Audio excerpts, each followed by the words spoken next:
अनुच्छेद 72। अनुच्छेद 72 में हम चर्चा करते हैं कि राष्ट्रपति को क्षमादान की शक्ति का प्रावधान किया गया है। राष्ट्रपति होता है जो भारत का सर्वोच्च पद माना जाता है भारतीय संविधान के तहत, उनको क्षमादान की शक्ति का प्रावधान किया गया है इस आर्टिकल में 72। राष्ट्रपति मृत्युदंड पाए हुए अपराधी की सजा को उम्र कैद में बदल सकता है। जैसे किसी व्यक्ति ने कोई मृत्युदंड किया है, कोई अपराधी है, तो उसकी सज़ा को उम्र कैद में बदल सकता है और उम्र कैद को कुछ सालों में और कुछ सालों को पूरी तरह समाप्त कर सकता है। राष्ट्रपति चाहे तो जैसे कि कोई किसी को उम्र कैद आ रही है तो उसको कुछ सालों में कर देगा, कुछ सालों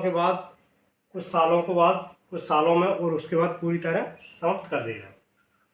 राष्ट्रपति ऐसा मंत्रिपरिषद की सलाह से करता है, लेकिन राष्ट्रपति स्वयं क्षमादान नहीं कर सकता है। जो राष्ट्रपति करता है क्षमादान, उसको स्वयं अधिकार नहीं है कि ये मंत्रिपरिषद की सलाह से कार्य करता है। राष्ट्रपति को निम्न क्षमादान देने का अधिकार है। और भी क्षमादान है, जैसे कि केंद्र के अधीन अपराधों में, केंद्र के जो अधीन रहते हैं मामले अपराध, उनमें मृत्युदंड के मामलों में, मामला केंद्र का हो या राज्य का, किसी भी का हो, राष्ट्रपति चाहे तो उसको क्षमादान दे सकता है। तीनों सेनाओं के अंतर्गत दोषी ठहराए गए मामलों में, नंबर 1 तो केंद्र का कोई मामला हो,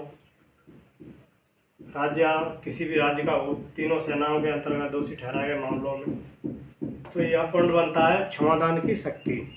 क्षमादान की शक्ति सजा को माफ़ करना या कम करना या क्षमा में परिवर्तन करना, ये राष्ट्रपति को क्षमादान की शक्ति का प्रावधान है। जैसे कि क्षमादान, जैसे किसी व्यक्ति ने कोई मर्डर किया, उसकी कोई परिस्थिति थी, जैसे कि उसके घर में कोई चोर आकस्मिक घुसे, तो उसने